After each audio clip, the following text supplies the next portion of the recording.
Siang turin dengan mungkin tolak tu, ini dengan dia mungkin tujuan langsung biar sabna kan saangah laga sebagian masuk pemcarian dan pun kan kita koma mereka pun to pemcarian masuk pemcarian di masa sebagian masuk tanggilan songgo ni Tiada tuan lain dalam setinggi, tak jumlah sabah jumlah wasiama.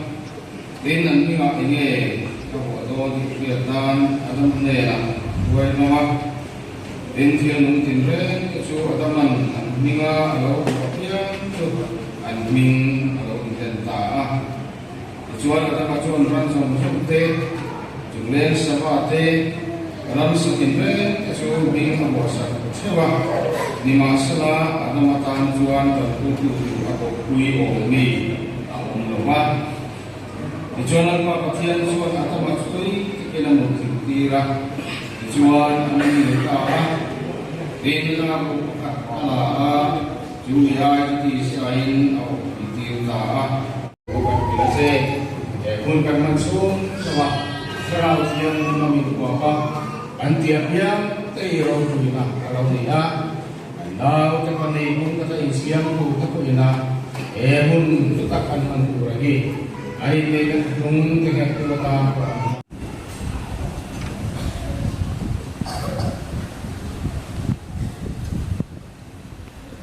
Sudah yang penting terlibat sewa, lang lau berat buruk mak om doa, kian mak kian lau sen mak awam pulau. Sebagian tunak kasihan dua tangga yang lain kasihan lima ini lagi ada tunak awam suan nang mali ini buang sok turun ni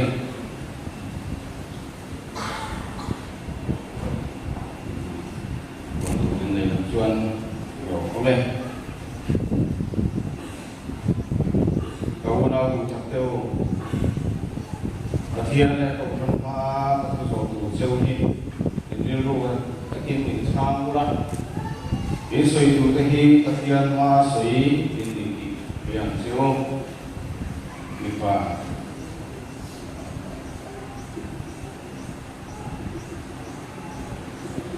usan ala baik sama sudah jadi kesian tahu nanti yang ini nak sungguh ini orang ini sama orang lain.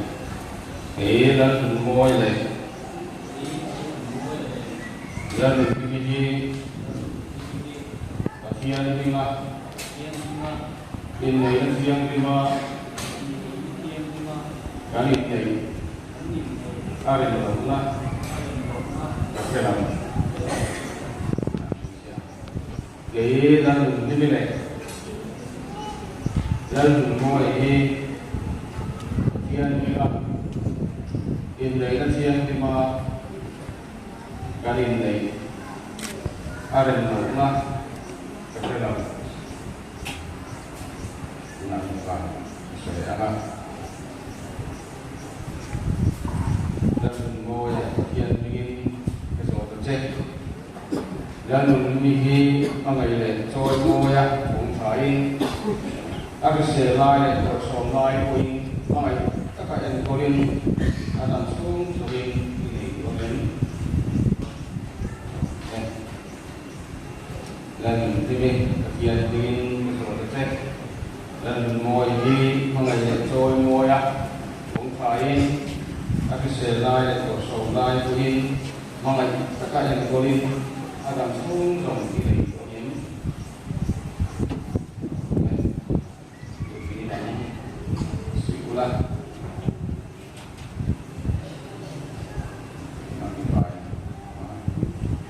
dan semua yang dan memiliki ada kualitas yang tinggi, anu memo, apa yang memo, workshop lain, selai kui, kini di semua orang mengayak handphone kucing, kemudian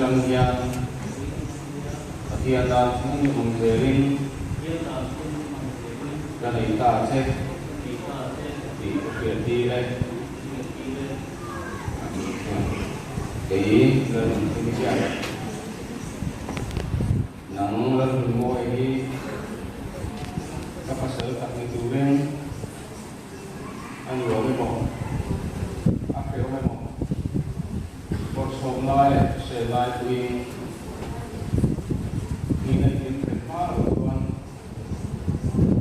mengayak handphone kucing kemudian latihan menjeling dan kita cek di kerja dengan suatu pun di mana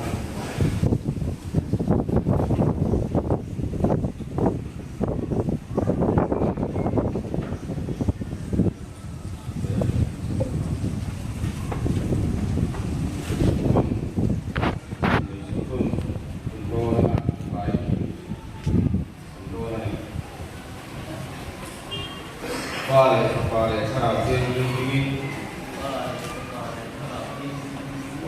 cái lục bùi ta cái lý ta sẽ bị ân thiên nam này nên mình tu ta để sử dụng khi để chơi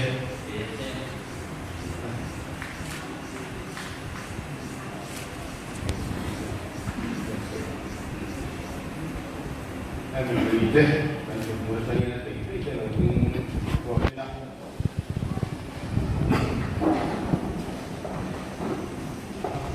dia akan mahu insuin ada yang dia bung itu datang pun kami bukti dapat kewangi pada saat yang ini lupa anggota di keduanya kajian yang semua itu mungkin sukses itu pasien lele buat suatu timbre kami coba satu demi lupa imal so dan tulang mana tuan coya tujuh makan korin infai di engkol rongin bos atau kumpul anu sehingga ikan punya dari suami kerja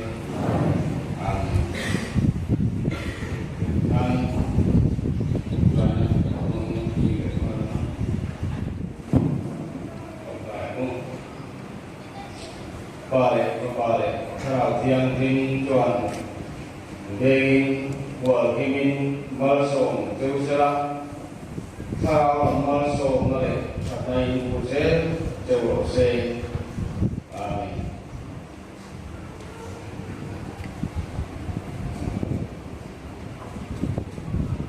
dan budaya boleh.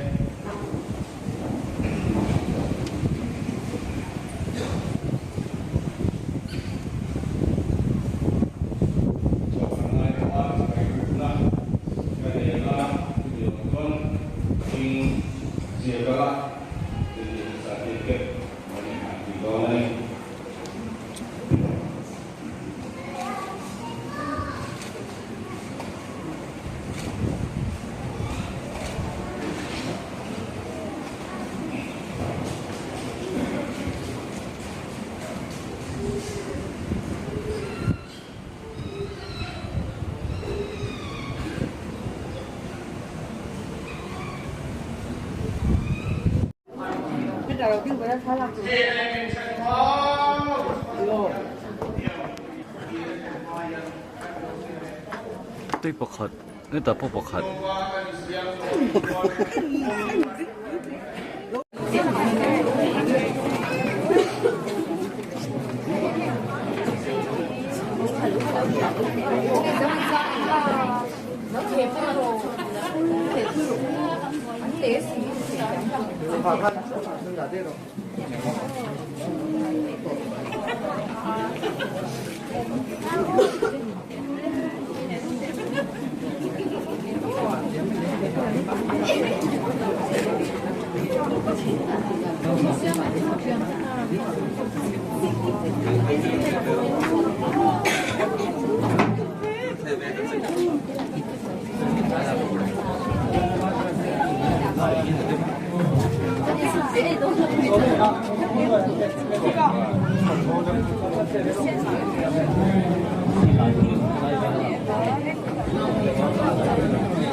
Lắm tổ vẫn là cầu, thế là vì Đổ thêm về. ơi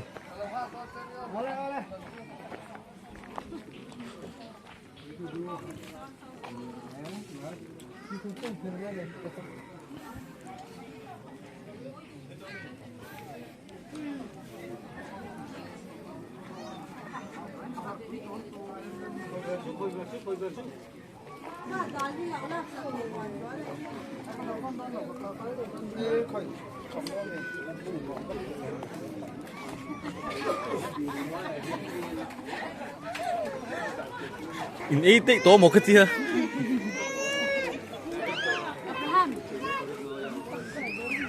so ngày cuối mùa ông cầm kia từ hơn tổ nó sáng quá.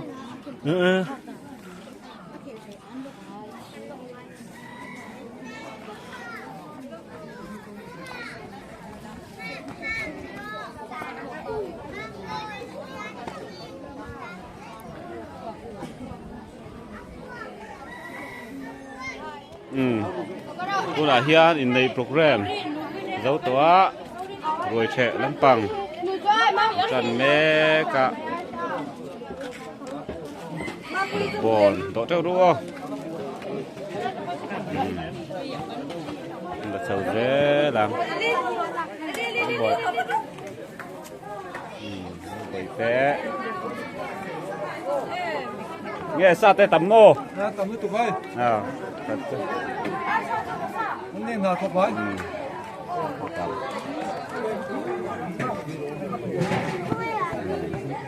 Là chầu dễ.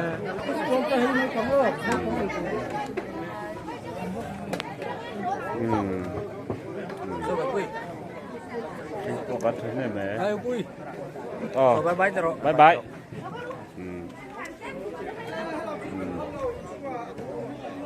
Nghe.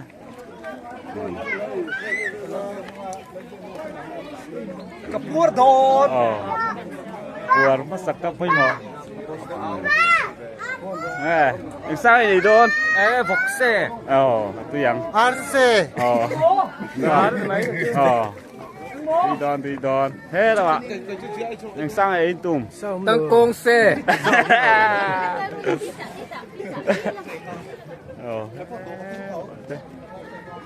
Đọ tù. Lồm nuốt mày. Đọ tắm to. Đúng đẹp. Cái là lồm.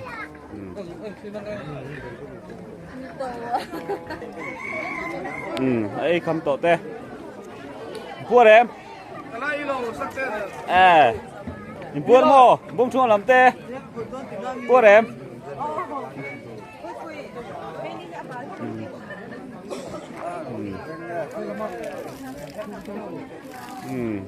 Cái po ăn nặn cốc mày ui.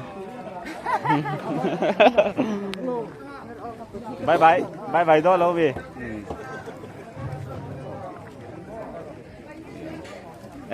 Cho tâm em. Cho làm thế. JCB lagi. Tắm. Cái xàm ôm. Tắm tục.